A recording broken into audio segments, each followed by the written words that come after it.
Chips లేదా ships మనం వాటిని భారత్ లోనే తయారు చేయాలి. గత వారం గుజరాత్ లోని భావ్నగర్ లో సముద్ర సే సమృద్ధి కార్యక్రమంలో ప్రధాని మోదీ అన్న మాటలు ఇవి. భారతదేశపు పురాతన షిప్ బిల్డింగ్ అట్లనే సముద్ర వ్యాపార చరిత్రనైనా ప్రస్తావించారు.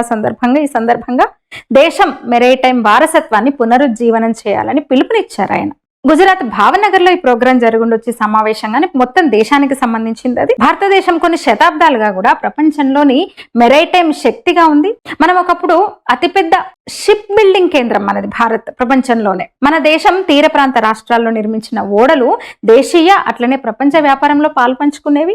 కేవలం అంటే 50 ఏళ్ల క్రితం వరకు కూడా మనం భారత్ లో తయారైన ఓడలతోనే ఎక్కువగా పనిచేసే వాళ్ళం. ఆ కాలంలో ఎగుమతులు దిగుమతులు 40% వరకు భారతీయ తయారీ ఓడల ద్వారానే జరిగేవి. అయితే మోదీ వచ్చిన తర్వాత సముద్రసేన షిప్ బిల్డింగ్ లో సమృద్ధి చర్యలు చేపట్టారు. ఈ రంగాల్లో ఆర్థిక వృద్ధి, లాజిస్టిక్ సామర్థ్యం, ఉపాధి అవకాశాలను పెంచడానికి అనేక చర్యలు తీసుకున్నారు. ప్రధానంగా సాగర్మాల కార్యక్రమం కింద, సాగర్మాల ప్రాజెక్ట్ కింద ఇవన్నీ జరుగుతున్నాయి అన్నమాట.